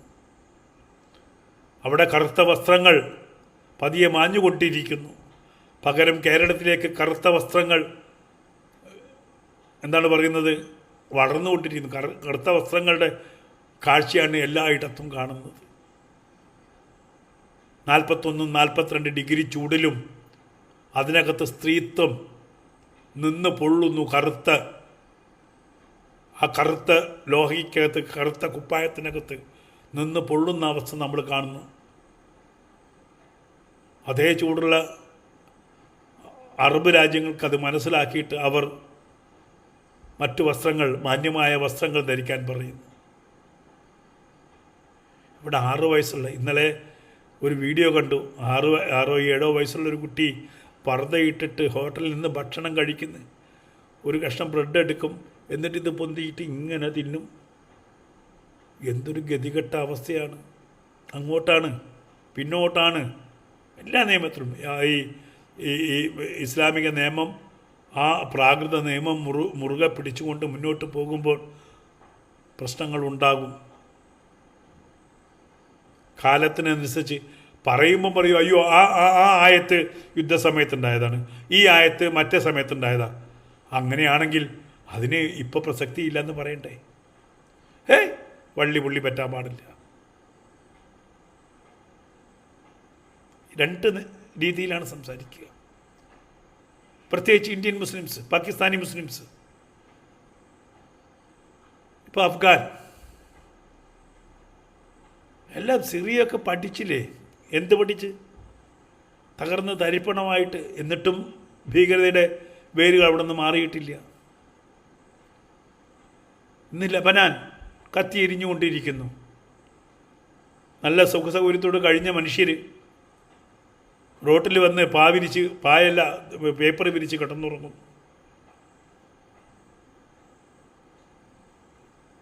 അവരുടെ വീടിൻ്റെ അടിയിലും ഇതേപോലെ മിസൈലും, അവിടെയും പെരിച്ചാഴികളായിരുന്നു.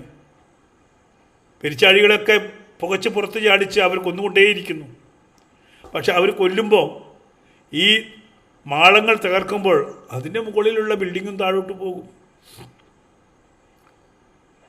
ഈ അവിടെ വസിക്കുന്ന ആൾക്കാർക്ക് പോലും അറിയില്ല തങ്ങളുടെ ഭൂമിക്കടിയിലൂടെ ഈ പെരിച്ചാഴികൾ തുറന്നു പോയിട്ടുണ്ടെന്ന്.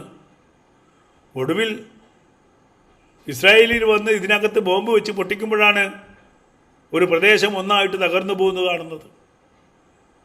ഞാനിത് കൂട്ടിയോജിപ്പിക്കുന്നല്ല, പക്ഷേ മനസ്സിലാക്കിയാൽ നല്ലത്. ഒരു സമൂഹം ഈ പറഞ്ഞ എല്ലാ നാനാജാതി മതസ്ഥരുള്ള ഒരു സമൂഹത്തിനകത്ത് ന്യൂനപക്ഷ അവകാശം എന്ന് പറഞ്ഞ് കുറേ മനുഷ്യനെ പറ്റിച്ചു. ന്യൂനപക്ഷത്തിൽ നിന്ന് ഇപ്പോൾ കേരളത്തിലൊക്കെ ഭൂരിപക്ഷമായി നിങ്ങൾ, എന്നിട്ടും പിടിച്ചു പറി നിർത്തിയിട്ടില്ലെങ്കിൽ ഇത് ചോദ്യം ചെയ്യപ്പെടും, സമൂഹം ചോദ്യം ചെയ്യപ്പെടും, ഇലക്ഷനുകളെ ബാധിക്കും, ഒരു സംശയവും വേണ്ട. വീണ്ടും നമുക്കിവിടെ നിർത്താം.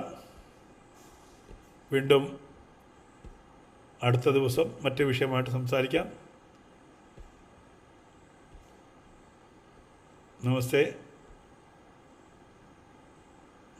ഇന്നത്തെ കൂടിക്കാഴ്ച ഒരു ഇലക്ഷൻ തന്ത്രം തന്നെയായിരുന്നു തീർച്ചയായിട്ടും. ഇന്ന് ലീഗ് അവിടെ പോയത് മറ്റന്നാളത്തെ വോട്ടിനൊരു കുഴപ്പം വരാതിരിക്കാൻ വേണ്ടി സഭയെ സോപ്പിടാൻ വേണ്ടി തന്നെ പോയതാണ്. അതല്ലെങ്കിൽ ഒരു കാര്യമില്ല. ഇടതും വലതും കൂടി തന്നെയാണ് ഈ വെളിച്ചെണ്ണ ഒഴിച്ച് എണ്ണയിട്ട് സുഖിപ്പിച്ച് ഇവരെ വളർത്തിയത്, ഒരു സംശയവുമില്ല. അതിൽ വലതുപക്ഷവും ഇടതുപക്ഷത്തിനും ഒരേ ഈക്വൽ ചാർജാണ്.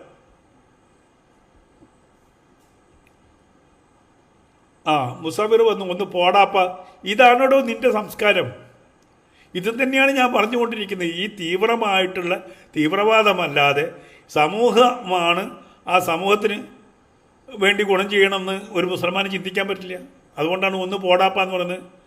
അടുത്ത ആൾ വന്ന് സിയായി കയറ്റി, മരണശേഷം ഒരു ജീവിതം ഇല്ലെങ്കിൽ എവിടെ മനുഷ്യന് നീതി? മരണശേഷം ഒരു കോപ്പുമില്ലടൂ. മരണശേഷം 72 ഹൂറികളെ കിട്ടുമെന്ന് പറഞ്ഞ് സായി നീ ഇവിടെ കടന്ന് തലകുത്തി പറഞ്ഞിട്ട് ഒരു കാര്യമില്ല.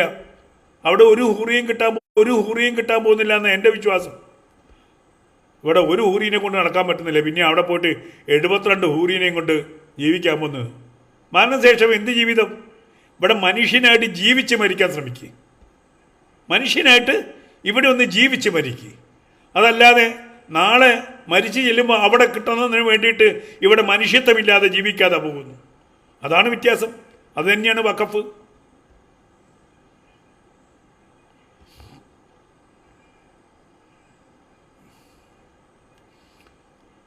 സഭയെക്കുറിച്ച് ഞാനിപ്പോൾ വേറൊന്നും പറഞ്ഞില്ല. സഭയ്ക്ക്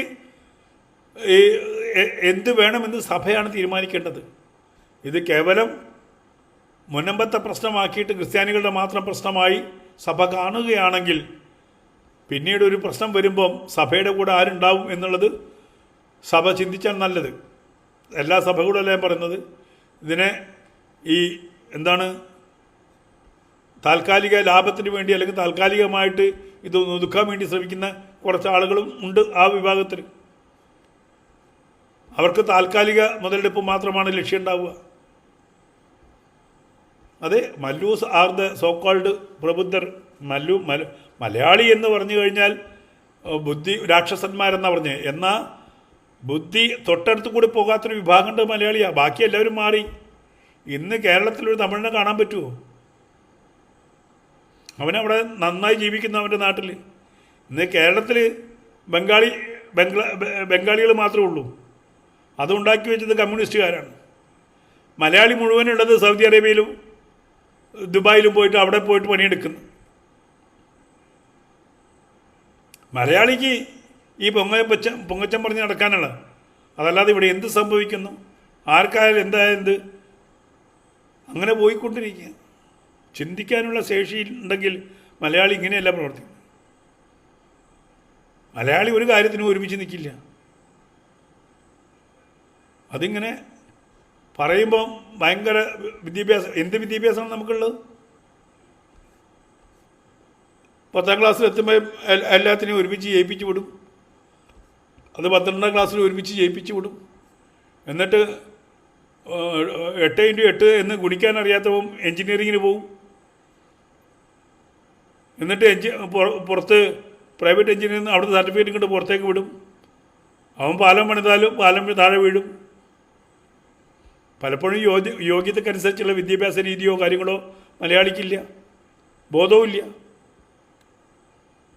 അതുകൊണ്ടാണല്ലോ ഇങ്ങനെ ഈ ജനാധിപത്യ വ്യവസ്ഥയിൽ ഒരു മൂന്നാമതൊരിടം കാണാതെ പോകുന്നത് മലയാളി. ഇവിടുത്തെ ബാക്കി എല്ലായിടത്തും മാറ്റങ്ങൾ വന്നപ്പോൾ എല്ലാ സ്റ്റേറ്റും ഹൈവേ കഴിഞ്ഞു. നമ്മുടെ സ്റ്റേറ്റിൽ ഹൈവേ എത്തുന്നേ ഉള്ളൂ. നമ്മുടെ സ്റ്റേറ്റിന് ഹൈവേ എത്തുന്നേ ഉള്ളൂ. ബാക്കി നാഗ്പൂരൊക്കെ ഞാൻ പോയപ്പോൾ ഞെട്ടിപ്പോയി. 3 നിലയിലാണ് ഹൈവേ ഓടിക്കൊണ്ടിരിക്കുന്നത്. ട്രെയിനും ബസ്സും കാറും 3 തട്ടിൽ ഓടിക്കൊണ്ടിരിക്കുക. നമ്മളിപ്പോൾ ഒരൊറ്റ ലൈനായിട്ട് നമുക്ക് ഇതുവരെ എത്തിയിട്ടില്ല മലയാളി. അതാണ് മലയാളിയുടെ അവസ്ഥ. എന്തായാലും സന്തോഷം. ദീർഘിപ്പിക്കുന്നില്ല, സമയം 10:30 ഇലക്ഷന് മുമ്പ് ഇലക്ഷന് എങ്ങനെയെങ്കിലും രക്ഷപ്പെടാൻ വേണ്ടിയിട്ടുള്ള ഇത് മരണശേഷം ജീവിതം നയിക്കുന്ന സായി കേട്ടിക്ക് 72 അല്ല ഒരു 150 ഹൂരികളെ കിട്ടട്ടെ എന്ന് ഞാൻ പ്രാർത്ഥിക്കുന്നു. സായി കേട്ടിക്ക് അത് കിട്ടട്ടെ. 1000 പേരെ കൊന്നവന് എവിടെ ശിക്ഷ? അത് തന്നെയാണ് ഞാൻ ചോദിക്കുന്നത്. സായി കേട്ടി ആയിരക്കണക്കിന് ഹൈന്ദവരെ കൊന്നൊടുക്കിയിട്ടുണ്ട് ഇവിടെ. എവിടെന്നൊക്കെ അറിയോ? സായി കേട്ടിക്ക് അറിയോ? ഇവിടെ 2 യൂണിവേഴ്സിറ്റി ഉണ്ടായിരുന്നു, നളന്ദ, തക്ഷശില. പോയി കണ്ടിട്ടുണ്ടോ മോനൊന്ന് പോയി കാണും.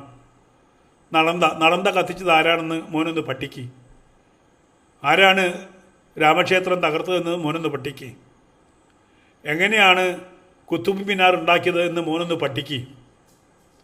അങ്ങനെ മോൻ പോയിട്ട് പഠിച്ചിട്ട് വാ. അങ്ങ് ചെങ്കിസ് ഖാൻ്റെ പരമ്പരയിൽ ഇസ്ലാമായിട്ട് വന്നിട്ട് ഈ രാജ്യത്ത് ഉണ്ടാക്കിയിട്ടുള്ള ദൂഷ്യഫലങ്ങൾ അല്ലെങ്കിൽ കൊലപാതകങ്ങൾ ഇതൊക്കെ എന്താണെന്ന് മോൻ പോയി പഠിച്ചിട്ട് വാ. ഒന്ന് സഞ്ചരിച്ച് നോക്ക്. ഭൂമിയിൽ എവിടെ മനുഷ്യന് നീതിയും ശിക്ഷയും, ഒരുപാട് നന്മകൾ ചെയ്ത് ജീവിച്ച് മരിച്ചവർക്ക് എവിടെ പ്രതിഫലം? എന്ത് കോപ്പാടോ ഇതേ! താനൊക്കെ ഈ രാജ്യത്ത് ജനിക്കേണ്ടവനല്ല. ഇയാളൊക്കെ പിന്നെ എങ്ങനെ മനുഷ്യനായിട്ട് ജീവിക്കും? മരിച്ചു ചെന്നിട്ട് എന്തിട്ട് കിട്ടുമെന്ന് പറഞ്ഞിട്ടാക്കും ഈ പറയുന്ന സായി കേട്ടിയൊക്കെ ഈ പറയുന്ന സുഡാപ്പിയൊക്കെ ഇങ്ങനെ ജീവിക്കുന്നത്. മരിച്ചു ചെന്നിട്ട് കിട്ടുന്നത്. മരിച്ചു ചെന്നിട്ട് കിട്ടണമെങ്കിൽ അവിടെ ഉണ്ടെങ്കിൽ തന്നെ കിട്ടണമെങ്കിൽ ഇവിടെ ലോകത്ത് മാന്യമായിട്ട് ജീവിക്കാൻ പഠിക്കുക. മാന്യമായിട്ട് ജീവിക്കാൻ പഠിക്കുക. മറ്റുള്ളവരെ സഹായിക്കും, മറ്റുള്ളവരെ ദ്രോഹിക്കാതെ, അന്യൻ്റെ വിശ്വാസങ്ങളെ ദ്രോഹിക്കാതെ, ചോദ്യം ചെയ്യാതെ.